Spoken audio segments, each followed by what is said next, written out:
विच्छिन्न हुने प्रवृत्ति, सहन्न भाइ म त एक रत्ती, विशाल नेपाल म रच्छु रच्छु, कहाँ छ मृत्युञ्जयलाई मृत्यु।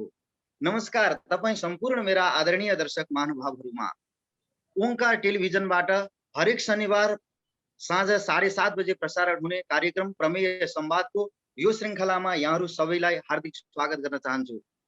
प्रमाण, तथ्य र युक्तिले सिद्ध गरिने विषय नै प्रमेय हो, यानी कि जहाँ मनोगत कुराहरू भन्दा टाढा रहने कोसिस गरिनेछ।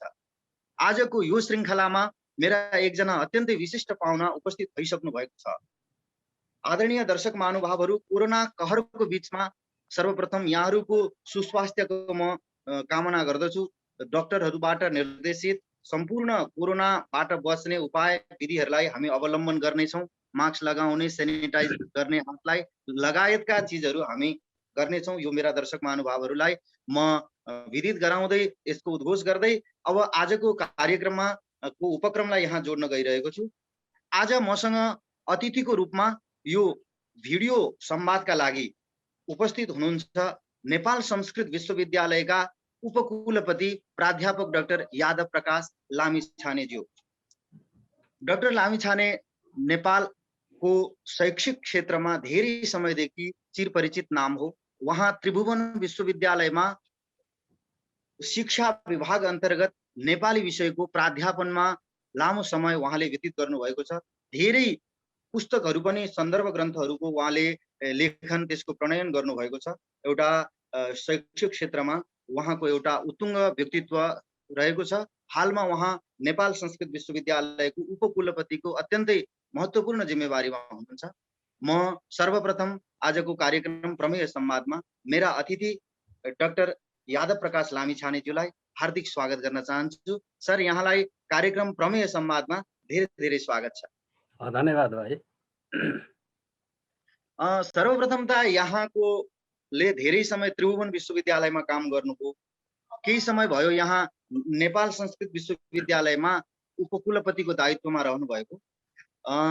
कस्तो अनुभव गरिरहनु भएको छ? यहाँले बाहिरबाट निहाल्दा संस्कृत विश्वविद्यालय कस्तो यहाँको मस्तिष्कमा चित्र थियो र त्यहाँ भित्रै गएर त्यसको नेतृत्वदायी भूमिकामा रहँदा त्यसको चित्र कस्तो रहेछ? त्यहाँबाट आजको संवाद सुरु गरौँ। स्वाभाविक रूपले नेपाल संस्कृत विश्वविद्यालय नेपालको एउटा गरिमा स्थापित गर्ने उद्देश्यले स्थापना भएको विश्वविद्यालय हो र 2043 साल मङ्सिर 25 गते देखि स्थापना भएर अहिलेसम्म आएको यो विश्वविद्यालयले पूर्वीय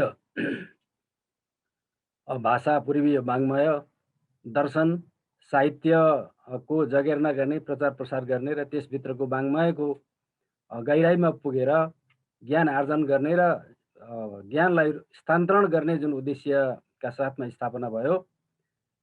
लामो समय 3 दशकभन्दा बढी व्यतीत गरेको, उमेर पाएको भइसकेको यस विश्वविद्यालयले जति जुन रूपले गति लिँदै आएको थियो र बिचमा केही विविध खालका समस्याहरू आउनु स्वाभाविक हो, केही अवरोधहरू सृजना आउनु स्वाभाविक हो, तर पनि यसले निरन्तरता पाएकै छ।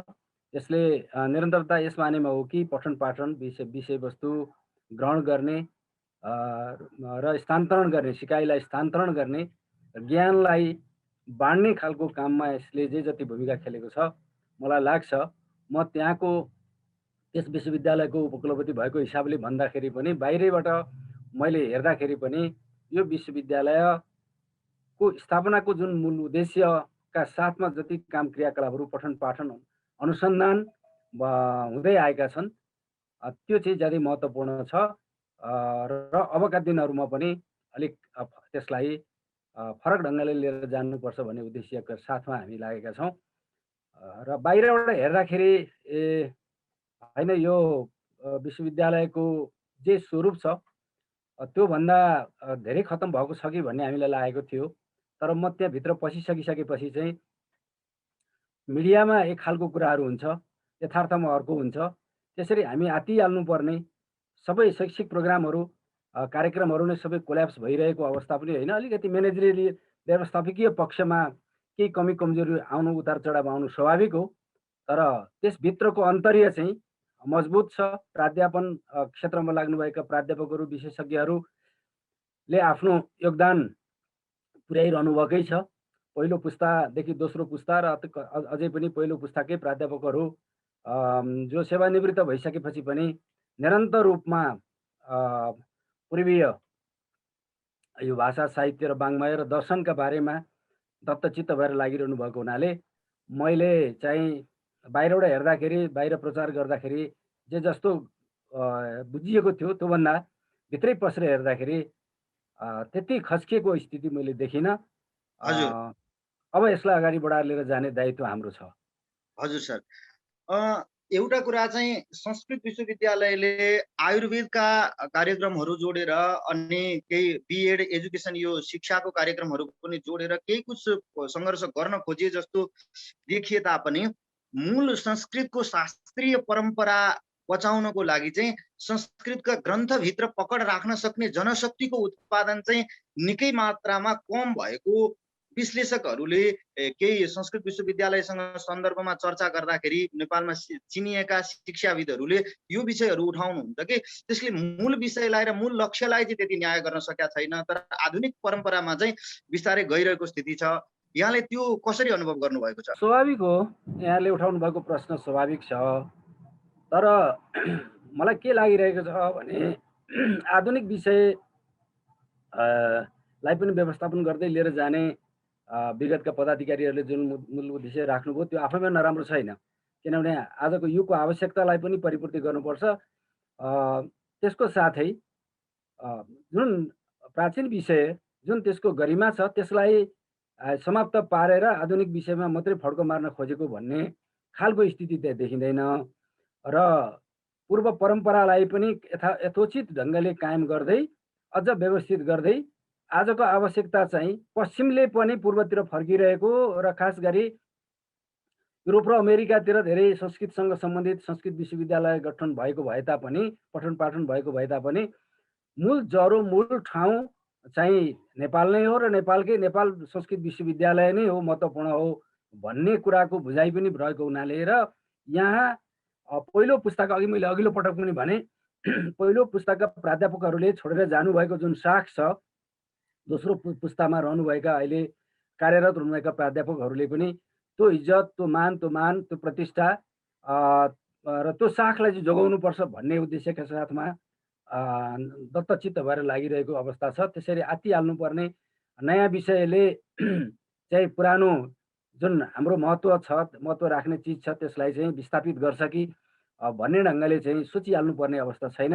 राम्रैसँग अगाडि बढेकै छ, अझ व्यवस्थित गर्नुपर्ने कुरा चाहिँ छ। हजुर, अब अलिकति यहाँले अन्तर्राष्ट्रियकरणको कुरा उठाउनु भयो। आज पश्चिमा आँखाले हेर्ने, पश्चिमा शैक्षिक व्यक्तिहरूको नजरले हेर्ने अथवा उनीहरूले जुन प्रकृतिको संस्कृतको स्वाद लिन खोजेका छन्, पूर्वीय दर्शनको पौरस्त्य ज्ञानको जुन चिज उनीहरूले चाहना गर्दछन् त्यो अनुपातको त्यो प्रणाली हामीसँग छ या छैन। जस्तो कि यहाँ गुरुकुलीय परम्पराबाट प्रत्येक शब्द त्यसको पंक्तिसह अध्ययन गर्ने परम्परा छ भने उनीहरू अलिकति अनुसन्धान परक कुराहरूमा जोड दिन्छन् र एउटा सानो विषयलाई लिएर त्यसलाई आवश्यक पर्ने स्रोतहरू जुटाएर उनीहरूको अनुसन्धान गर्दछन्। हाम्रो जनशक्तिले उनीहरूको माग परिपूर्ति गर्न कहाँ कुन हदसम्म सक्छ? मैले यसमा सरलाई बोल्न के अनुरोध गरेँ। यो चाहिँ के कुरा हो भने अब बाहिरको विश्वविद्यालयको बारेमा हामीले सुनेको मात्रै हो, त्यहाँ गएर अवलोकन गरेर त्यहाँको वस्तुस्थिति, त्यहाँको जुन मेथोडोलोजी छ, पढाइको सन्दर्भका कुराहरू छन्, शिक्षण सिकाइ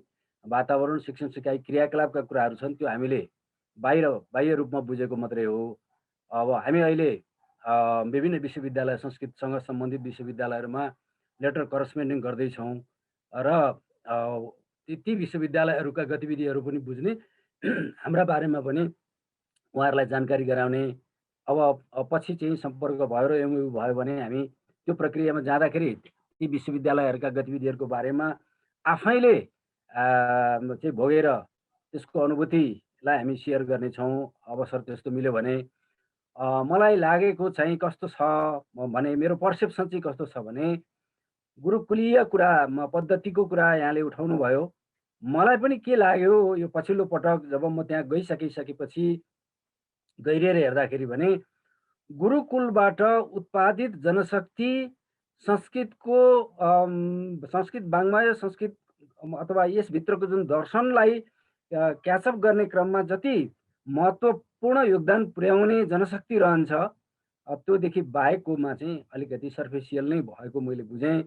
र अहिले हाम्रो मूल उद्देश्य पनि के रहेको छ भने अबका दिनहरूमा गुरुकुललाई व्यवस्थित गर्नुपर्ने रहेछ र गुरुकुलबाट आएको जनशक्ति, दक्ष जनशक्तिले नै हाम्रो संस्कृतको मूल मर्मलाई समात्न सक्छ।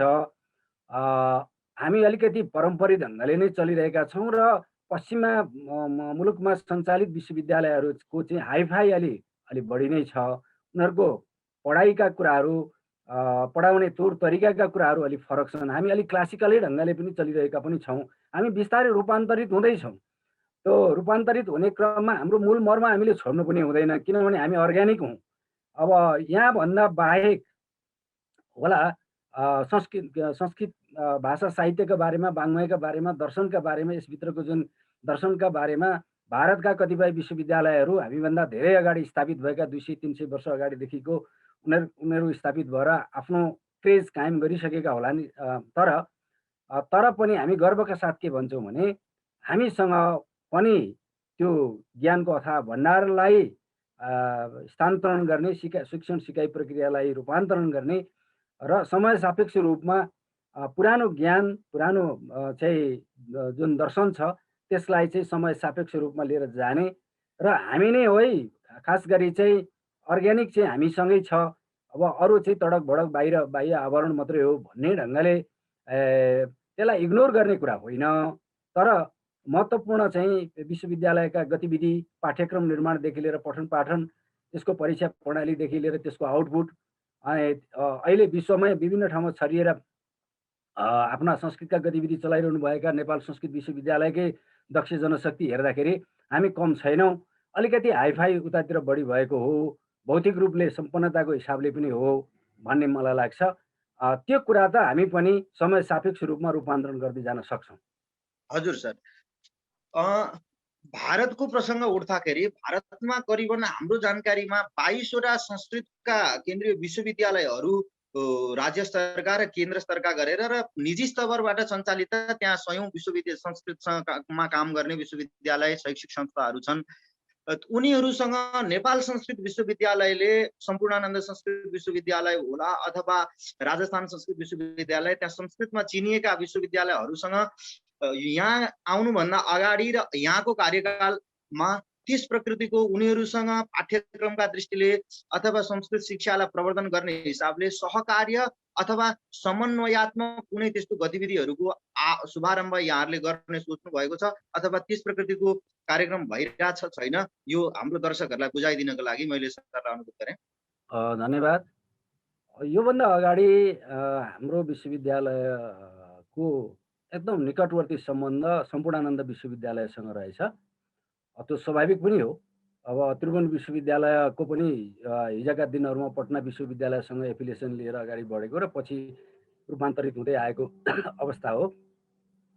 अब अहिले हामी आइसकेपछि चाहिँ, हामी नेतृत्वमा आइसकेपछि हामीले भारतका केही विश्वविद्यालयहरू जस्तै सम्पूर्णानन्दलाई पनि अलिक फरक ढङ्गले चल्नुपर्छ र सहकार्य गर्ने क्रममा अझ मित्रवत व्यवहारका साथमा अझ सघन ढङ्गले अगाडि बढ्नुपर्छ भन्ने हिसाबले हामीले पत्राचार गरिसकेका छौँ। बिएचयुमा पनि संस्कृतको पठन पाठन हुने हुनाले त्यहाँ पनि हामीले पत्राचार गरिसकेका छौँ। गोरखपुरमा भर्खरै हामीले पत्राचार गऱ्यौँ र त्यहाँबाट चाहिँ रेस्पोन्स पनि आइसकेको छ। अहिले कोभिडको कारणले गर्दा मात्रै नभए हामी एमयु गर्ने स्तरमा पुगिसकेको अवस्था थियो। अब यो महामारी सकिने बित्तिकै गोरखपुरको संस्कृत विश्वविद्यालयसँग उहाँहरूकै पहलबाट हामीलाई रेस्पोन्स आइसकेपछि हामीले तुरुन्तै त्यसलाई रेस्पोन्स गऱ्यौँ, पत्राचार गऱ्यौँ। त्यस्तै गरी अरू विश्वविद्यालयहरूमा पनि हामीले गरेका छौँ। दिल्ली विश्वविद्यालयसँग पनि, संस्कृत केन्द्रसँग पनि हामीले सम्पर्क गरेका छौँ। अनि जर्मनी र अमेरिकाका विश्वविद्यालयसँग पनि हामीले महर्षि विश्वविद्यालय र हिन्दू विश्वविद्यालय भनेर छ अमेरिकामा। अरू विश्वविद्यालय धेरै छन्, तर हामीले करस्पोन्डिङ गरेको पत्राचार गरेको त्यो विश्वविद्यालय र जर्मनका 2टा विश्वविद्यालय, ती विश्वविद्यालयहरूले पनि हामीलाई चाहिँ एउटा राम्रो सन्देश सङ्केत गरिसकेको अवस्था छ। अहिले यो पेन्डामिकको कारणले गर्दाखेरि हामी तत्कालिक रूपमा एमओयू गरेर अगाडि बढिहाल्ने, ती विश्वविद्यालयमा भिजिट गर्ने र उहाँहरूलाई पनि हाम्रो विश्वविद्यालयका गतिविधिहरूमा भौतिक रूपमै भिजिट गराउने क्रममा हामी सकेका छैनौँ। हामी कालान्तरमा त्यो उद्देश्य पनि हामी राखेका छौँ। अब त्यसो गऱ्यौँ भने, सहकार्यबाट अगाडि बढ्न सकियो भने त्यहाँको शिक्षण सिकाइ क्रियाकलाप र हाम्रो शिक्षण सिकाइ क्रियाकलापका बारेमा पनि विचारको आदान प्रदान हुने र पेडागोजीलाई पनि अब कुन कुन ढङ्गले चाहिँ वास्तवमा संस्कृतको गहिराइमा पुग्नका लागि सहज ढङ्गले सबैको आकर्षण कसरी बनाउन सकिन्छ, यसको महत्त्व चाहिँ दिन प्रतिदिन बढ्दो रूपमा छ। अहिले कोभिड-19 पछि मात्रै यसको महत्त्व बढेको होइन कि, मैले यहाँ जोड्न खोजेको चाहिँ महत्त्व नबुझेर मात्रै हो। हामी जहाँसुकै पनि जुनसुकै कुरामा पनि अडिँदाखेरि, अब भाषाको कुरा गर्दाखेरि हिजोको ग्रिक र ल्याटिनमा गए जस्तै पूर्वमा आइसकेपछि हामी संस्कृतमा आइपुग्छौँ। त्यसैले संस्कृतको सर्फेसियल ज्ञान आर्जन गर्ने, रूपान्तरण गर्ने, उता स्थानान्तरण गर्ने भन्दा पनि गहिराइमा पुगेर त्यसभित्रका महत्त्वपूर्ण चिजहरूलाई चाहिँ अरूलाई पनि बाँड्ने र हामी वास्तवमै अर्ग्यानिक छौँ, हामी वास्तवमै नेचुरल छौँ भन्ने कुरा देखाउनको लागि चाहिँ हामीले अरूसँग सहकार्य गर्नु जरुरी नै हुन्छ। त्यसमा अलि हामी फराकिलो हुनु जरुरी नै हुन्छ भन्ने मलाई लाग्छ र हामीले त्यो काम सुरु गरिसकेका छौँ। विश्वविद्यालयले करिब सर एउटा कुरा यहाँलाई विदित होला, अङ्ग्रेजी विषय बिना नै पनि त्यहाँ स्नातक उपाधि दिइन्छ। शास्त्री कक्षा उत्तीर्ण हुन सक्छ विद्यार्थी, उसले वैकल्पिक संस्कृत पढेर नै। तर ऊ चाहिँ लोकसेवा आयोगका केही फाँटहरूमा प्रवेश पाउँछ, तर अधिकांश फाँटमा संस्कृतका विद्यार्थीलाई वञ्चित गरिन्छ। त्यहाँको सिलेबस त्यो प्रकृतिको बन्दै गइरहेको छ। कम्प्युटरको बहानामा होस् अथवा गणितको बहानामा होस् अथवा अङ्ग्रेजीको बहानामा होस्, संस्कृतको जनशक्तिलाई अलिकति त्यसको किता कमजोर क्षेत्रलाई अलिकति सङ्कुचित बनाएको लोकसेवा आयोगतर्फ देखिन्छ। संस्कृतका विद्यार्थीहरूले अब्बल हुँदा हुँदै पनि प्रतिस्पर्धा गर्नबाट वञ्चित भएको परिस्थिति बनेको छ। लोकसेवा आयोग सँग यहाँहरूले आफ्ना जनशक्तिलाई त्यसका विभिन्न निकायमा उसको खुबी अन्तर्गत जान दिन सक्ने गरीको कुनै पहल गर्नुभएको छ, अथवा यो विषय संस्कृत विश्वविद्यालयको उच्च तहको पदाधिकारीहरूको बैठक भेलामा यो विषय उठेको छ या छैन? यो विषयमा मैले सरलाई जिज्ञासा राखेँ। त्यो कुरा हामीले महसुस गरेका छौँ। यो बिचमा हाम्रो पनि प्रारम्भिक चरण भएको हुनाले हामीले आन्तरिक व्यवस्थापनतिर हामी लाग्यौँ र हामी आन्तरिक व्यवस्थापन गरिसकेपछि अब बाह्य पक्ष यो अहिले भनेको जस्तै अरू कुराहरू पनि छन्, त्यो त्रिभुवन विश्वविद्यालयसँग सम्बन्धित पनि छन्। अरू पक्षसँग हाम्रो सहकार्य गरेर लिएर जाने र केही अप्ठ्यारा असजिला गाँठाहरू छन् भने त्यसलाई फुकाउने, जुइनाहरू कति कस्नुपर्ने, कति खुक्ल्याउनु पर्ने, यस्ता खालका कुराहरूमा हामी लाग्न खोज्दै अब लोकसेवाको सन्दर्भमा लोकसेवाको अध्यक्ष लगायतका पदाधिकारीहरूको म्याद सिद्धिएको र त्यो नियुक्ति नभएको कारणले गर्दाखेरि हामी सम्पर्कमा रहन खोज्दै त्यो चाहिँ सम्पर्क नभएको अवस्था थियो। अब अहिले भर्खरै चाहिँ नियुक्ति भएको प्रक्रिया छ। अब यो सङ्क्रमण, यो निषेधाज्ञा खुकुलो भइसकेपछि हामी त्यसबारेमा वास्तवमा हामीलाई अलिकति पिन्च भएकै कुरा छ। हरेक ठाउँमा संस्कृत विश्वविद्यालय त हो नि भन्ने कुरा चाहिँ मनोवैज्ञानिक ढङ्गले पनि हामीलाई अलिकति हीनता बोध हुने गरीका व्यवहारहरू मैले पनि महसुस गरेको छु। त्यो महसुस गराइ चाहिँ हरेक क्षेत्रमा त्यस्तो भएको मैले पाएको छु। र लोकसेवा को मात्रै कुरा नगरौँ, अन्य क्षेत्र पनि अरू विश्वविद्यालय जो जेठो पुरानो विश्वविद्यालय त्रिभुवन विश्वविद्यालयकै कपी गरेर अरू विश्वविद्यालय सबै पाठ्यक्रमहरू त्यसरी नै चलेका छन्। मैले यहाँ खुलस्तसँग भन्नुपर्छ, म पनि त्रिभुवन विश्वविद्यालयकै एउटा प्राध्यापक हो, लामो समयसम्म त्यहाँ काम गरेर आएको। अब मैले त्यहाँको नुन खाएँ भन्दैमा सबै त्यहाँ भएका गतिविधिहरू मैले त्यहाँ नेतृत्व गर्ने पदाधिकारीको बारेमा भनेको होइन, त्यहाँ स्थापित गरेका विधिहरू नीति नियमहरूले हामीलाई कहीँ अप्ठ्यारो पारेको अवस्था छ, लोकसेवाको मात्रै छैन। यसका बारेमा हामीले विभिन्न फोरमहरूमा अनुदान आयोगका विश्वविद्यालय अनुदान आयोगले सञ्चालन गरेका मिटिङहरूमा उपकुलपतिहरूसँगको मिटिङहरूमा पनि हामीले कुरा उठाउने गरेका छौँ। तर कुरा मात्रै उठाएको छ, अहिले त्यसलाई फङ्सन कार्यगत रूपमा हामीले रूपान्तरण गर्न सकेका छैनौँ।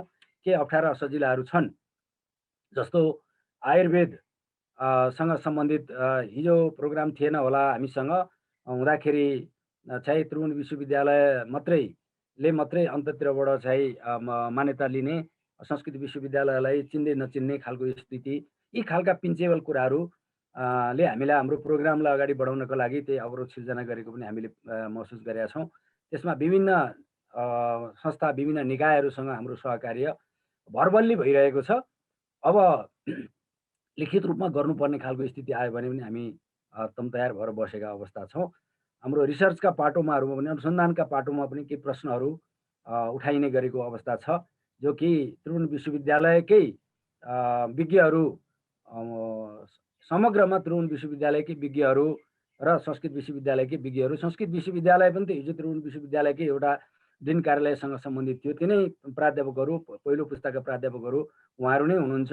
यद्यपि अहिले पनि अनुसन्धानको कामहरूमा उहाँको संलग्नता छ र उहाँहरूले गुरु शिष्य परम्परा अनुसार दोस्रो पुस्ताकाहरूलाई पनि दीक्षित गरिरहनु भएको अवस्था छ भनेपछि हाम्रो विश्वविद्यालय अरू कुनै सङ्घ संस्था वा अरू विश्वविद्यालय भन्दा फरक अनि डोमिनेट हुनुपर्ने र अरू चाहिँ अलिक उम्दा हुने, हाम्रो चाहिँ अलिकति दोस्रो वा तेस्रो कक्षाको हुनुपर्छ भन्ने खालको चाहिँ विधि व्यवहारहरूबाट हामीले बुझेका छौँ र त्यसमा हामीलाई अलिक गम्भीर चोट पनि परेको छ। त्यसतिर हामी लाग्छौँ र हाम्रा दक्ष जनशक्तिहरूले अवसर नपाउने खालको कुरा होइन, दक्ष सक्षम व्यक्तिहरूले जहाँसुकै पनि खुला प्रतिस्पर्धाबाट मुलुकको सेवा गर्ने, राष्ट्रको सेवा गर्ने ज्ञानका भण्डारहरू जो आर्जन गरेको छ त्यसलाई स्थानान्तरण गर्ने अवसर प्राप्त गर्नुपर्छ भन्ने नै मूल उद्देश्यका साथमा हामी लागेका छौँ। हजुर सर, यहाँसँगै जोडेर हामीले आज हजुरसँग धेरैवटा विषयमा हजुरको विचार र संस्कृत क्षेत्रलाई जोड्नुपर्ने छ। संक्षेपमा यहाँले अहिले भन्दै गर्नुभएको पछिल्लो कुरामा त्रिभुवन विश्वविद्यालय, नेपाल संस्कृत विश्वविद्यालय एउटै सरकारको मातहत, एउटै मन्त्रालयसँग जोडिएका, एउटै त्यसको विश्वविद्यालय अनुदान आयोगसँग सम्बन्ध भएकाहरूमा कानुनी हैसियत एउटै हुँदाहुँदै पनि त्रिभुवन विश्वविद्यालयले नेपाल संस्कृत विश्वविद्यालयबाट विभिन्न विषयमा त्यहाँ प्रतिस्पर्धा गर्न उपप्राध्यापकको लागि अथवा अन्य निकायमा जाँदाखेरि हाम्रो प्रमाणपत्रलाई उसले समकक्षता दिन जरुरी छ अथवा त्यो स्वतः जान्नुपर्ने, समकक्षता विदेशी विश्वविद्यालयको हकमा होला अथवा उसले पदाधिकारीहरू मार्फत नै उसले त्यहाँको सिलेबस बुझ्न सक्ला। तर त्यसमा 1000 रुपियाँको भोचर भराउँदै अनि प्रत्येक स्तर मार्फत तिम्रो उत्तर मध्यमा मेरो कक्षा 12 हो पहिलीको, तिम्रो शास्त्री मेरो पनि स्नातक बराबर हो, तिम्रो आचार्य मेरो पनि एमए स्नातकोत्तर बराबर हो भन्दै प्रमाणित गर्न कतिको जरुरी छ त्यो देखिरहेको छ। त्यसको उदाहरण धेरैको अनुभवमा छ। यसमा मैले सरलाई संक्षेपमा कुरा राख्न भन्दै हामी अरू विषयमा प्रवेश गर्नेछौँ। धन्यवाद। यो अहिले आजको हाम्रो संवाद मध्येको सबभन्दा महत्त्वपूर्ण प्रश्न यहाँले उठाउनु भयो। यो चाहिँ हामीलाई अत्यन्त पेचिलो ढङ्गले हामीले अनुभूत गरेको कुरा हो र अस्ति यो मैले यहाँ मिति ठ्याक्कै याद भएन, विश्वविद्यालय अनुदान आयोगले उपकुलपतिहरूको बिचमा एउटा मिटिङ आयोजना गरेको थियो र त्यसमा मैले कुरा उठाएको थिएँ। यो जुन यहाँले उठाउनु भएको कुरा छ समकक्षताको कुरा, विश्वविद्यालय आफैमा स्वायत्त संस्था हो, विदेशी विश्वविद्यालयको हकमा हो भने त्यो ठिक छ। तर नेपालमै सञ्चालित विश्वविद्यालयहरू जो समान हकका हैसियत राख्ने, क्षमता राख्ने विश्वविद्यालयहरू छन्, जति पनि छन् 11वटा विश्वविद्यालय अहिले सरकारी स्तरबाट सञ्चालित विश्वविद्यालयहरू छन्। ती सबै 11वटा विश्वविद्यालय, सबभन्दा कान्छो विश्वविद्यालय भनेको राजर्षि जनक विश्वविद्यालय हो, त्यसको पनि त्यत्तिकै हैसियत छ, स्वायत्त संस्था हो भन्ने म इन्टरप्रिटेसन गर्छु। र हाम्रो विश्वविद्यालय त्रिभुवन विश्वविद्यालयभन्दा पछाडि मैले अघि पनि भने 2043 सालमा स्थापित भएको विश्वविद्यालय हो र के अरे त्रिभुवन विश्वविद्यालयको एउटा डिन कार्यालय अन्तर्गत सञ्चालित भएको कार्यक्रमको रूपमा सञ्चालित भएको चाहिँलाई विश्वविद्यालयको रूपमा रूपान्तरण गरेर यो पाको उमेरसम्म 3 दशकभन्दा बढी भइसकेको विश्वविद्यालय हो र यसले समकक्षता निर्धारण गर्नको लागि त्रिभुवन विश्वविद्यालयमा जे हजुर गर्नुपर्छ भन्ने खालको कुरा होइन र मैले यो कुरा उठाएको थिएँ र त्यो त्रिभुवन विश्वविद्यालयको उपकुलपतिज्यूले बडा गर्वका साथमा उहाँले हामीलाई नै सपोर्ट हुने गरी यो किन यस्तो भइरहेको छ, मलाई पनि यो कुराहरू अनुभूत भइरहेको छ, धेरैतिरबाट आएको छ। यो कुनै पनि नेपालमा सञ्चालित विश्वविद्यालयहरूले त्रिभुवन विश्वविद्यालयबाट नै समकक्षता लिनुपर्छ, निर्धारण गर्नुपर्छ र मात्रै मान्यता हुन्छ भन्ने कुरा चाहिँ भ्रममा नराखौँ। यसलाई फङ्सनल रूपमा के अवरोधहरू छन् बरु हामी तयार छौँ भनेर उहाँले एकदम सकारात्मक ढङ्गले कुरा अगाडि बढाउनु भएको छ। यद्यपि यो सैद्धान्तिक कुराहरू भयो। काममा चाहिँ तपाईँले भने जस्तै भौचर काटेर लाइनमा बसेर अनि सेवाका फर्म भर्न जाँदाखेरि त्यहाँ कर्मचारीहरूले देखाउने हाम्रा विद्यार्थीहरूलाई हाम्रो म्यान पावर हाम्रो दक्ष जनशक्ति जो चाहिँ एप्लिकेन्ट हुन्छ त्यसलाई देखाउने व्यवहार त्यहीँबाट हामीसँग फोनमा करस्पोन्डिङ गरेको अवस्था पनि मैले चाहिँ आफैले चाहिँ के अरे भोगेको छु। भने अब यसलाई वास्तवमा कहाँनिर रोकिएको छ 1992मा नै इस्वी सम्मत 1992मा नै सबै स्वायत्त संस्थाहरू हुन् यसलाई त्यही ढङ्गले हेर्नुपर्छ भनेर नै भनिसकेको छ भने हामी कता किन त्यसो गरिरहन्छौँ भनेर त्रिभुवन विश्वविद्यालयको विषय प्रोफेसर डाक्टर धर्मकान्त बाँसकोटाले हाम्रै मिटिङमा नै भन्नु भइसकेपछि अब हामी कतै सूचनाबाट टाढा भएर हामी त्यो प्रोसेसमा पो गएका छौँ कि अथवा केही प्रशासनिक झमेलामा अझै पनि बाँकी रहेको र त्यो त्यहाँ चाहिँ भनाउन बुझाउन पो बाँकी छ कि भन्ने पनि मलाई लागेको छ। अब यो खुकुलो भइसकेपछि त्यसलाई अलिकति सघन ढङ्गले निकटवर्ती रहेर छलफल गरेर हामी त्यो समाधान गर्छौँ। सही कुरा हो, हामीलाई अनुभूत भएको कुरा हो र पिन्च भएकै कुरा हो त्यो।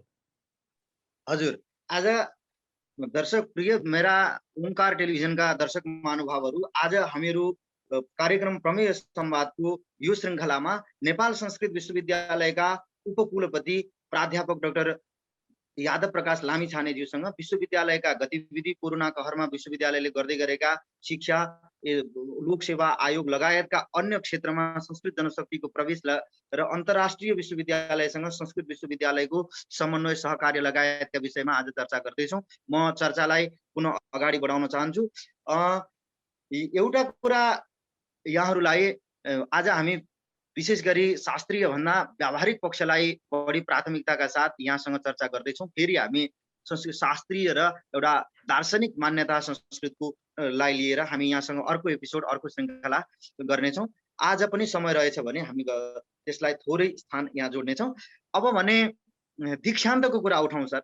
एउटा म आज कार्यक्रम प्रस्तुताको रूपमा टेलिभिजनबाट बोल्दै गरे पनि मैले सोही विश्वविद्यालयबाट पढेको हुनाले र एउटा केही अनुभवहरू पनि हुनाले यहाँभित्र चाहिँ संस्कृत विश्वविद्यालयको दीक्षान्त भएको छैन भन्ने विदित हुँदो रहेछ र त्यसले त्यो अस्थायी प्रमाणपत्रले काम गर्दो रहेछ। तर बाहिरको हकमा उनीहरूलाई त्यो जानकारी त्यसले खास मतलब लाग्दैन। उनीहरूले त्यो मुख्य प्रमाणपत्र हेर्छन्, त्यो ट्रान्सक्रिप्ट त्यो अङ्कपत्र हो, उसको कुन विषयमा कति खुबी छ भन्ने मात्रै, अङ्कपत्रको त्यत्रो धेरै मूल्याङ्कन हुँदैन। मुख्य जो दीक्षान्त समारोहबाट प्राप्त हुने, दीक्षित भएर हुने जो हो त्यो नपाउँदाखेरि अन्तर्राष्ट्रिय जगतमा अथवा अन्य गतिविधिमा पनि विद्यार्थी स्वयंलाई पनि पढेको 1 दशक भइसक्यो, त्यसको मुख्य प्रमाणपत्र अहिले हात लागेको छैन। यो एउटा नरमाइलो वास्तविकता छ। यहाँले आफ्नो कार्यकालमा अथवा भनौँ छिटै नै दीक्षान्त समारोह गरेर अब यो कोरोनाको कहरमै पनि कुनै प्रकृतिको भिडभाडबाट बचेर, किनभने अरू विश्वविद्यालयहरूले गरिरहेको देखेका छौँ, यहाँले दीक्षान्त कार्यक्रमलाई जोड्नको लागि आफ्नो यो समितिमा आफ्नो टिममा यहाँले नेतृत्व गर्नुभएको परिषदमा कुन प्रकृतिको कार्यक्रम जोड्नु भएको छ, यसको कतिको चर्चा भइरहेको छ, मैले यसमा चाहिँ सरलाई जिज्ञासा राखेँ। धन्यवाद। यो ज्यादै पेचिलो कुरा, सबै साथीहरूले रिसर्चरहरूले अनुभूत गरिरहनु भएको कुरा, आफ्नै मुलुकभित्रलाई त्यति समस्या नहुने बाहिर धेरै समस्याहरू आइपरेको कुरा म कहाँ प्रत्यक्ष रूपमा पनि आयो, त्यो मैले पनि भोगेँ, नमिठो पनि मलाई लाग्यो। र मेरो पदबाली हुँदै गर्दाखेरि मेरो मूल उद्देश्य चाहिँ के थियो भने अरू कुरा हुँदाहुँदै पनि तपाईँले उठाएकै कुरासँग सम्बन्धित बनाएर 10 वर्ष 12 वर्षदेखि दीक्षान्त समारोह हुन नसकेको अवस्थामा यो विगतमा विभिन्न किसिमका समस्याहरू आए। त्यो समस्या किन आए अथवा कसरी हुन सकेन भन्ने मलाई करिब करिब थाहा छ। त्यसैले यो वैशाख मसान्तभित्र हामी दीक्षान्त समारोह सम्पन्न गर्ने भनेर हामी उद्देश्यका साथमा लाग्यौँ र ग्रेस लिस्ट पास गराएर हामी तुरुन्तै गर्छौँ। 75 भित्र 75 सम्मको लागि चाहिँ हामी दीक्षान्त समारोहबाट सबैलाई दीक्षित गराउँछौँ भन्ने हामी उद्देश्यका साथमा लागेका थियौँ। अलिकति समस्या यही समस्याले गर्दाखेरि अब टाढाका विद्यार्थीहरू अनि गेस्टहरू पनि लिएर जानु पर्ने हुनाले नसकिने पो हो कि ल त्यसो हो भने जेठ अन्तिमसम्म चाहिँ गरौँ न त भनेर हामी आन्तरिक छलफलमा पनि रह्यौँ। परीक्षाका साथीहरूलाई सँग हामी सघन ढङ्गले बस्यौँ। कति तयारी भइसकेको छ, के छ भन्दा हामी करिब तयारी अवस्थामा छौँ। अब चाहिँ सभाको आयोजना गरेर गेस्ट लिस्ट पास गराइसकेपछि चाहिँ कामहरूमा हाम्रो अवरोध हुँदैन भनेर परीक्षा नियन्त्रक लगायतका परीक्षामा काम गर्ने साथीहरूसँग पनि हामी बसिसकेका थियौँ। र यो बिचमा यो स्थिति आयो र हामीले के सोच्यौँ भने हामी अहिले पनि म यहाँ अहिले काठमाडौँमा छु।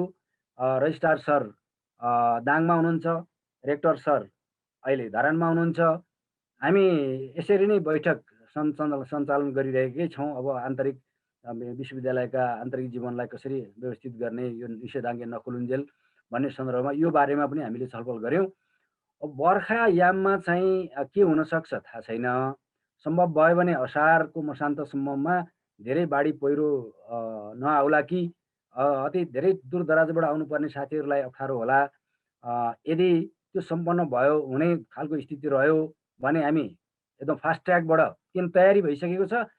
खालि चाहिँ गेस्ट लिस्ट पास गरेर अगाडि बढ्नु पर्ने मात्रै छ, अरू केही कुराको समस्यै छैन भने हामी असार मसान्तसम्ममा भए पनि सक्ने हो कि एक लट चाहिँ सकिसकेपछि अर्को पटकलाई अलिक सजिलो हुन्छ भन्ने पनि हामीले सोचेका छौँ। इनकेस चाहिँ सकिएन भने भदौ र असोजको बिचमा चाहिँ हामी दसैँभन्दा अगाडि चाहिँ यसलाई सम्पन्न गर्ने अवस्थामा नै छौँ। तर त्यो भदौ र असोज किन पुर्यायो विश्वविद्यालयले भन्ने खालको प्रश्न नउठ्ने गरी सम्भव भयो भने धेरै बाढी पहिरो नआउने खालको स्थिति अथवा एक्कासी सुरुदेखि नै मौसम चाहिँ भनौँ न मनसुन चाहिँ द्रुत गतिमा आयो भने त्यो सम्भावना हुँदैन। होइन भने हामी असार मसान्तसम्ममा पनि गर्न सक्ने स्थितिमा छौँ। त्यो हामीलाई बिजेको कुरा पनि छ। त्यो जरुरी पनि छ। त्यसो अनि विश्वविद्यालयलाई हल्का पनि हुन्छ एउटा कार्यक्रम गरिसकेपछि अर्को पटकदेखि फेरि 76 देखि उताको मात्रै बाँकी रहन्छ भन्ने नै हाम्रो उद्देश्य छ।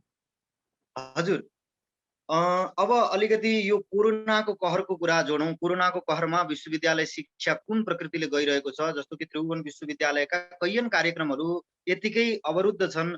बीबीएस, बीएसडब्ल्यू, बीएससी लगायतका कार्यक्रमहरू त्यो 4 वर्षको पाठ्यभार हुँदा पनि त्यो 5 वर्ष कर्ता पनि त्यो परीक्षा हुन नसकेको अवस्था छ। यहाँहरूले जाँचलाई अथवा अन्य शैक्षणिक गतिविधिहरूलाई यो कोरोनाको बिचमा कसरी अगाडि बढाइरहनु भएको छ सर? अघिल्लो पटक चाहिँ परीक्षाहरू अघिल्लो पटक भन्नाले म त असोज 16 गते बहाली गरेको। त्यो बिचमा पनि फाटाफुट्ट कोरोनाको अलिकति त्रास त हामीले भोगेकै थियौँ। त्यो बेलामा पनि भौतिक दूरी कायम गरेर प्रत्येक ठाउँहरूमा सेन्टर कायम गरिदिएर हामीले परीक्षा सञ्चालन गरेका थियौँ। यथा समयमा सञ्चालन गरे रिजल्ट पनि आइसकेको अवस्था छ। अब अलिकति आयुर्वेदको पनि त्यसरी हामीले अगाडि बढायौँ। यो पछिल्लो पटक चाहिँ अब यो अलिक गम्भीर खालको भएको हुनाले हामीलाई यसले असर गरेकै छ। र पठन पाठनको सन्दर्भमा चाहिँ अघिल्लै पटकदेखि नै भनौँ न हामीलाई सपोर्ट गर्ने विश्वविद्यालय अनुदान आयोग जसले चाहिँ भनौँ न आइटीमा सपोर्ट गर्ने खालको कुरा, अलिकति उत्साहित गराउने कुरा, रकम निकासा गरेर आफ्ना विद्यापीठहरूमा चाहिँ भनौँ न सबै प्रोग्रामहरू सञ्चालन गर्ने गरी अब के अरे रकमको व्यवस्थापन गर्नको लागि हामीले रकम निकासा गऱ्यौँ र हामीले त्यही अनुसारले चाहिँ काम पनि गऱ्यौँ। अहिले मलाई लाग्छ धेरैवटा चाहिँ विद्यापीठहरूमा अनलाइन क्लासहरू सुरु भइसकेका छन्। 1-2वटामा अलिकति यो भनौँ न नेटको प्रब्लम भएको हिसाबले, जस्तो बिपी कोइराला स्मृति विद्यापीठ सोलुखुम्बुमा अलिकति समस्या भएको कुरा साथीहरूले बताउनु भएको छ। र खुसी के लागेको छ भने हिजो एक ढङ्गले पठन पाठनमा संलग्न भएका संस्कृत विद्यापीठका अथवा संस्कृत विश्वविद्यालयका प्राध्यापकहरू समय परिस्थिति अनुसार परिवर्तन हुनुपर्छ भनेर अहिले आइटीमा फड्को मार्नु भएको छ। र एकैचोटि ठुलो रिजल्टको अपेक्षा गर्ने भन्दा त्यो क्रमैसँग सनै नै हुने कुरा हो, क्रमैसँग हुँदै आएको छ। र अहिले पठन पाठनको क्रम पनि त्यसरी नै अगाडि बढेको छ, बढ्दै जानेछ। र जहाँ भनौँ न हामीले त्यो नेटको सुविधा उपलब्ध गराउन सकेका छैनौँ, ती ठाउँहरूमा चाहिँ त्यहाँका गाउँपालिकाको पनि त्यहाँको वडा कहाँ एक्सेस हुन्छ त्यसलाई चाहिँ कन्ट्रिब्युसन गर्न लगाएर भए पनि कक्षा सञ्चालन चाहिँ गर्नुपर्छ। यो नेभर एन्डिङ हो, कति समय लामो समयसम्म जान सक्छ। टुङ्गो पनि छैन। यो त्यसो भने हामी पूर्व तयारीका साथमा बस्नुपर्छ र जहाँ जहाँ तयारी छ, जहाँ जहाँ सक्षम भइरहेको अवस्था छ, त्यसमा चाहिँ कक्षा सञ्चालन भइरहेकै अवस्था हो, फाटोफुटोदेखि बाहेक। हजुर सर, यहाँ भन्दा अगाडिको जुन त्यहाँको कार्य परिषद थियो, अगाडिको जुन टिम थियो संस्कृत विश्वविद्यालय सञ्चालकहरूको, त्यो सरकारसँगको केही वैमनस्य, सरकारसँगको केही भनाभैरी र सरकारसँगको केही त्यस्ता खालका बाधाहरू हामीहरूले मिडियामा छ्यापछ्याप्ती सुनेका थियौँ, अनुभव गरेका थियौँ।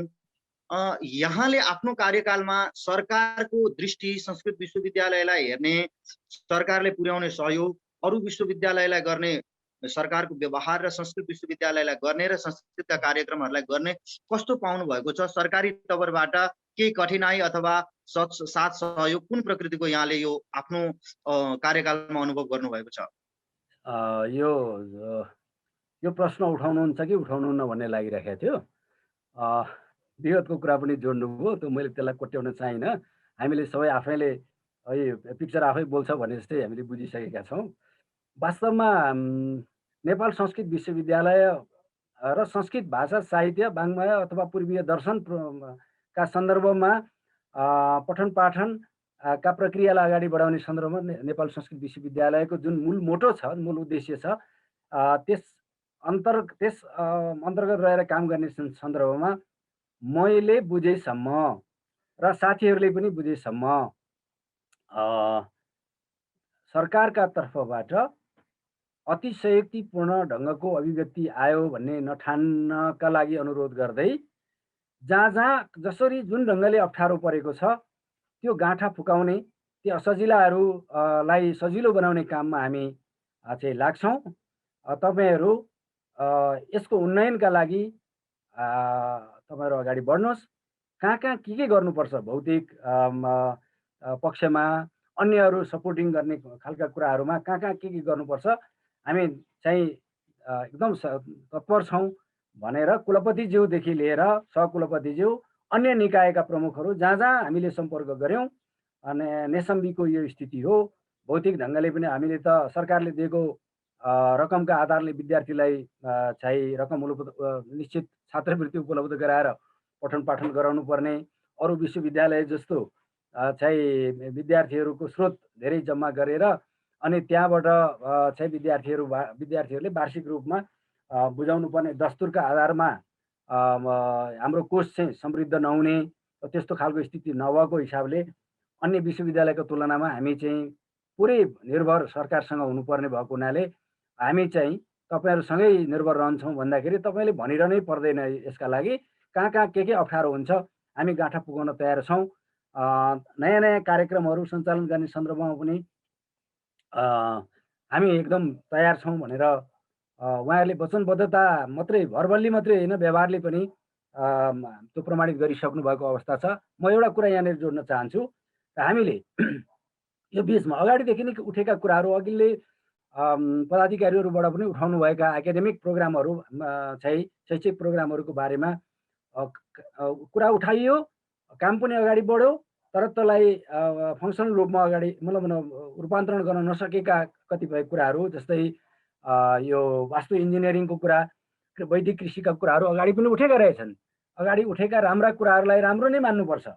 र अहिले हामीले के गर्यौँ, के भन्यौँ भने अब मूल कुरा चाहिँ अहिले विद्यार्थी घट्दो रूपमा छ, किनभने सर्टिफिकेट लेभल फेज आउट गरिसकेपछि त्यसको मार हामीलाई पर्यो। एकैचोटि शास्त्रीमा आउने विद्यार्थीहरू चाहिँ खालि भाषा पढेर आएका आधारले मात्रै संस्कृतको जुन गहनतम कुराहरूलाई ग्राप गर्न गाह्रो हुन्छ। त्यसैले यो गुरुकुलको व्यवस्थापनका तर्फ पनि यहाँहरूको पनि सहयोग जरुरी हुन्छ, अपेक्षित हुन्छ भन्यौँ, अनि त्यसमा सकारात्मक छ। दोस्रो पोइन्ट चाहिँ जहाँ जहाँ संस्कृत विश्वविद्यालय, जहाँ जहाँ संस्कृत स्कुलहरू छन्, ती संस्कृत स्कुलहरूमा 10 कक्षासम्म संस्कृत पढ्ने, 11मा पुगेपछि अन्य शैक्षिक धाराहरू चाहिँ परिवर्तन गरिदिने। अब भनौँ न, कहीँ शिक्षा पढाइदिने, कहीँ के पढाइदिने, संस्कृततिर नजाने हुनाले अब 12 पास गरेपछि शास्त्रीमा आउने विद्यार्थी त्यहाँ पनि रोकिने खालको स्थिति आयो। अनि त्यतातिर पनि यहाँहरूले चाहिँ स्कुल एजुकेसनमा पनि ध्यान दिनु पर्ला। अब हामी विश्वविद्यालयले स्कुल एजुकेसनको बारेमा बोल्न पनि अप्ठ्यारो भयो। खालि त्यो अप्ठ्यारो छ है भनेर भनिदिने हो भन्दा त्यो पनि सकारात्मक ढङ्गले यो कुरा ठिक आयो। अहिलेसम्म हामीलाई यसरी आएको थिएन। कतिपय संस्कृत स्कुलहरूले चाहिँ प्राविधिक धारतिर लगेको र संस्कृतलाई चाहिँ महत्त्व नदिएको खालको कुरा हामीले प्रत्यक्ष रूपमा स्कुलसँग गुनासो गर्ने भन्दा पनि सम्बन्धित निकायसँग गऱ्यौँ, कुलपतिसँग गऱ्यौँ, सहकुलपतिसँग गऱ्यौँ, युजिसीसँग हामीले गऱ्यौँ र अब अर्को चाहिँ भनौँ न तपाईँले सहयोगको कुरा हेर्ने दृष्टिकोणको कुरा गरिसकेको हुनाले हामीले वास्तु इन्जिनियरिङको कोर्स तयार गरिसक्यौँ। हामीले 4 वर्ष कोर्स तयार सेमिस्टरको वाइजको कोर्स तयार गरिसकेका छौँ। यसमा अनुदान आयोगको ठुलो भूमिका रहेको छ। पाठ्यक्रम तयार भइसकेको छ। हामी अर्को शैक्षिक सत्रदेखि त्यो कार्यक्रम पनि लागू गर्छौँ। यो आजको आवश्यकता प्राचीन विषयसँग जोडेर आधुनिक इन्जिनियरिङसँग पनि हामी कनेक्ट गर्छौँ। अर्को चाहिँ वैदिक कृषिको कुरा अगाडि नै अघिल्लै पदाधिकारीले उठाउनु भएको रहेछ। त्यसको पनि पाठ्यक्रम करिब 80% भन्दा बढी चाहिँ काम भइसकेको कुरा हिजो मात्रै पनि मैले त्यो जिम्मा जसले लिनुभएको छ संयोजकको रूपमा काम निर्वाह गरिरहनु भएको प्रोफेसर हो, उहाँसँग कुरा गरेका थिएँ। त्यो पनि अगाडि बढेको छ। त्यसका लागि पनि सरकारले सहयोग नगरिकन हुने खालको कुरा छैन भौतिक पूर्वाधारहरू तयार गर्ने सन्दर्भमा। अर्को कुरा हामीले चिकित्सा शिक्षा आयोगसँग चाहिँ सल्लाह लिएर अहिले आयोग स्थापना गठन भइसकेपछि आयुर्वेदको बी फार्मेसी जो औषधि उत्पादनका कुराहरू छन्, अघिल्लो पटक जनता विद्यापीठ दाङले बिजौरीले यो च्यवनप्रास उत्पादन गर्यो। अहिले अर्को चाहिँ औषधि उत्पादन गर्यो। अब त्यसको क्वालिटी हेर्ने हो भने सबैले क्वालिटीको बारेमा टेस्ट गर्ने, प्रयोगशालामा टेस्ट गरेर कति प्रतिशत भन्ने भन्दा पनि क्वालिटी राम्रो छ भन्ने हामीलाई फिडब्याक आएको छ। त्यसै हुनाले हामीले बी फार्मेसीका प्रोग्रामहरू पनि चलाउनुपर्छ भनेर हामीले आयुर्वेदको डिन जो विशेष समितिको अध्यक्ष पनि हुनुहुन्छ उहाँलाई हामीले के भनेका छौँ भने यसको पाठ्यक्रम निर्माणका लागि तपाईँ अगाडि बढ्नुहोस्, तपाईँको कमिटी अगाडि बढोस् भनेर हामीले अगाडि बढाएका छौँ। अर्को कुरा चाहिँ योग तथा प्राकृतिक चिकित्साका लागि सरकारले ठुलो रकम उपलब्ध गराएर अब भवन निर्माणको क्रममा हामी लागेका छौँ। यो सरकारले सहयोग नगर्ने हो भने यो हुन सक्ने कुरै छैन। अनि आयुर्वेदको प्रोग्राम चलेको अहिले 9औं ब्याच भयो हाम्रो। अब अहिले हामीले योग तथा प्राकृतिक चिकित्सा लगायतको कुरालाई एउटा राम्रो हस्पिटल चाहिने, अहिले हामीले नरदेवी जानुपर्ने अथवा तुलसीपुरमा जानुपर्ने अथवा घोराई जानुपर्ने, अरू हस्पिटल जानुपर्ने, रकम तिर्नुपर्ने, निश्चित भनौँ न त्यति हस्पिटलहरूलाई त्यो गर्नुभन्दा आफ्नै हस्पिटल भयो भने राम्रो हुन्छ भनेर हामीले प्रस्ताव गऱ्यौँ। सभामा प्रस्ताव गऱ्यौँ। प्रधानमन्त्रीज्यूले, कुलपतिज्यूले ल यो भनौँ न एकीकृत हस्पिटलको लागि 200 शय्याको एकीकृत हस्पिटलको लागि हामीले प्रस्ताव गरेका थियौँ। प्रधानमन्त्रीज्यूले त्यहीँ नै सभा चल्दै गर्दाखेरि उहाँले के भन्नुभयो भने यो चाहिँ राष्ट्रिय योजना आयोग मार्फत तपाईँहरूले पत्रचार गरेर अगाडि आउनुहोस्। यसका लागि P1 प्रोजेक्ट भनेको त्यो क्रमागत बजेट हुँदो रहेछ। 200 शय्याको एकीकृत हस्पिटल निर्माणका लागि जति रकम खर्च लाग्छ त्यो चाहिँ निरन्तर रूपमा वर्षै नै त्यो रकम चाहिँ उपलब्ध गराइरहनको लागि उहाँले त्यहीँ नै निर्देशन दिनुभयो र प्लानिङ कमिसनले पनि त्यही अनुसारले अगाडि बढाएको छ। हजुर सर, हामी कार्यक्रमको करिब अन्तमा छौँ। यहाँले सरकारबाट प्राप्त भएको सहयोग र भावी योजनाको बारेमा बताउनुभयो, संस्कृत विश्वविद्यालयले गर्न लागेका विशेष परियोजनाहरू। एउटा प्रश्न यहाँले अघि विद्यार्थी हामीसँग उत्तर मध्यमा कार्यक्रम हटाइसकेपछि हामीसँग विद्यार्थी सङ्ख्यामा ह्रास छ भन्नुभयो। यो ह्रासताको बिचमै पनि विद्यार्थी सङ्ख्या यसै कम भइरहेको बेला पनि यद्यपि विद्यापीठहरू बढ्नु राम्रो कुरा हो, तर भइरहेकै विद्यापीठलाई विद्यार्थीको खाँचो छ भने अन्य विद्यापीठलाई यहाँहरूले सम्बन्धन दिन, जस्तो कि एउटा प्रणामी सम्प्रदायसँग सम्बन्धित निजानन्द विद्यापीठ गठनका लागि केही जुट्नु भएको छ, यहाँलाई जानकारीमा होला। अरू पनि केही निजी स्रोतबाट सञ्चालित विद्यापीठ चलाउन सम्बन्धन माग्दै हुनुहुन्छ होला। संक्षेपमा सर, हामीसँग अन्तिममा छौँ हामी, 1 मिनट जति समयमा सरले नयाँ विद्यापीठहरूलाई यहाँले सम्बन्धन दिन किन लागिरहनु भएको छ, विद्यार्थीको यो सङ्ख्याको कमजोरीका बावजुद पनि? ठिक कुरा हो। अब वास्तवमा मैले राम्रोसँग नजिकबाट बुझेको त्रिभुवन विश्वविद्यालय पनि सम्बन्धनको कारणले गर्दा आङ्गी क्याम्पसमा विद्यार्थीको फ्लो कम हुने र सम्बन्धनमा बढी हुने हुनाले त्रिभुवन विश्वविद्यालय मैले नजिकबाट हेर्दाखेरि त्यो चाहिँ कमजोर रूपमा रूपान्तरित भइरहेको मैले महसुस गरिरहँदाखेरि अहिले म यहाँ जिम्मेवारीमा आइसकेपछि साथीहरूले अघि तपाईँले उठाए जस्तै चाबैलमा गौशालामा चाहिँ हामी शास्त्रीका प्रोग्रामहरू चलाउँछौँ। भनेर उहाँहरूले निवेदन पनि दिनुभएको छ। निवेदन दिनुहोस्, निवेदन नै पार्न नै रोक्ने खालको कुरा भएन। तर अब वाल्मिकी क्याम्पस काठमाडौँको हकमा वाल्मिकी क्याम्पसमा सञ्चालित भएका विषयसँगै सम्बन्धित भएकै त्यही विषय सम्बन्धन दिने क्रममा तिनै विषय हामीले दियौँ भने अब त्यहाँ पनि रुखका हाँगाहरू छासेर हाँगाबिङ्गा सबै छासेर अनि त्यो रुख चाहिँ मार्ने खालको काम हुने हुनाले हामी विचार गरेर समन्वय गरेर त्यहाँ पठन पाठन नहुने विषयहरू यदि रहेछन् भने मात्रै हामी त्यो प्रोग्राम अगाडि सार्छौँ। होइन भने उहाँहरूलाई हामी चित्त बुझाएर होइन यस्तो भयो, तपाईँहरूले अपेक्षा गर्नुभएको कुरा ठिक हो, तपाईँले योगदान पुर्याउनु समाजमा संस्कृतका माध्यमबाट योगदान पुर्याउन खोज्नुभएको कुरा ठिक हो, तर यो कारणले गर्दा हामीलाई आङ्गिक क्याम्पस नै धराशायी हुने हुनाले यो गर्न सकिँदैन। यदि त्यहाँ वाल्मिकी क्याम्पसमा हाम्रो नेसम्बी अन्तर्गत आङ्गिक क्याम्पसमा चलेका विषयदेखि बाहेकका अन्य कुरा अन्य विषयहरू नै यदि कुनै छन् भनेमा तपाईँ विचार गर्न सकिन्छ भनेर हामीले भनेका छौँ। जस्तै एउटा उदाहरण म छोटोमा भन्छु, पिण्डेश्वर विद्यापीठमा सञ्चालन नभएको चाहिँ एउटा प्रोग्राम हामीलाई दिनुपर्छ भनेर विजयपुरमा सञ्चालित एउटा गुरुकुलले, जो नेपाल संस्कृत विश्वविद्यालयको पूर्व शिक्षाध्यक्ष पनि हुनुहुन्थ्यो, उहाँले दाङमै आएर भन्नुभयो, होइन गुरु, अब त्यहाँ तल अवरोध हुने गरी त तपाईँ नै विश्वविद्यालयको सञ्चालक भइसकेको मान्छे, पुरानो स्थापित बौद्धिक मान्छे भनेपछि होइन, त्यहाँलाई अप्ठ्यारो नपर्ने गरी हामीलाई दिनुहोस् भनेर भन्नुभएको अवस्थामा हो त्यस्तोमा हामी दिन सक्छौँ। त्योदेखि बाहेक आफ्नै आङ्गिक क्याम्पस धराशयी हुने गरी हामी अहिले दिइहाल्ने अवस्थामा हामी छैनौँ। हजुर, धेरै धेरै धन्यवाद। आज यहाँले यो ओंकार टेलिभिजनको लागि यो भिडियो संवादमा जुन आफ्नो अमूल्य समय प्रदान गर्नुभयो, यो स्नेह सद्भाव र यहाँको यो समयका लागि र यो सौहार्दताका लागि हामी टेलिभिजन परिवारबाट र कार्यक्रम प्रमेय संवादको तर्फबाट यहाँलाई धेरै धेरै धन्यवाद ज्ञापन गर्न चाहन्छौँ। मेरो पनि धेरै धेरै धन्यवाद छ। कृतज्ञता ज्ञापन म के गर्छु भने नेपाल संस्कृत विश्वविद्यालयका विगतदेखि वर्तमानसम्म सञ्चालन भएका र आगामी दिन प्रोग्रामहरू कसरी सञ्चालन गर्ने र कार्यक्रमहरू कसरी अगाडि बढाइरहेको छ विश्वविद्यालयले भन्ने बारेमा प्रष्ट रूपमा टेलिभिजन मार्फत अवगत गराउने अवसर दिनुभएकोमा तपाईँ लगायत तपाईँको टेलिभिजनलाई म पनि धेरै धेरै धन्यवाद दिन चाहन्छु। यस्तो प्रोग्रामहरू यहाँहरूले प्रोग्रामहरूमा नेपाल संस्कृत विश्वविद्यालयलाई आगामी दिनमा पनि सम्झाउनु हुनेछ भन्ने पनि मैले अपेक्षा राख्दै म बिदा हुन चाहन्छु। हजुर, धन्यवाद। प्रिय दर्शक महानुभावहरू, आज हामीहरूले नेपाल संस्कृत विश्वविद्यालयका उपकुलपति आदरणीय प्राध्यापक डाक्टर यादव प्रकाश लामिछानेज्यूसँग कोरोनाको कहरमा विश्वविद्यालय शिक्षा संस्कृत विश्वविद्यालयले अहिले त्यसका केही व्यावहारिक कठिनाइहरू उसले गर्दै गरेका कार्यक्रमहरू यावत कुरामा केन्द्रित रहेर आजको प्रमेय संवाद यहाँ सम्पन्न गर्दैछौँ। कोरोनाको कहरमा यहाँहरू अत्यन्तै सुरक्षित रहनुहोला, घरभित्रै रहनुहोला र कार्यक्रम हेरेर आफ्ना सकारात्मक र आफूलाई लागेका केही आलोचनात्मक टिप्पणी पनि यहाँहरूले ओंकार टेलिभिजनमा र यसलाई फेसबुक र युट्युब, इन्स्टा लगायतका सञ्जालबाट पनि यो कार्यक्रम एकसाथ प्रसारण हुनाले यहाँको पनि इनबक्समा यहाँहरूले आफ्ना विचारहरू राख्नुहुनेछ।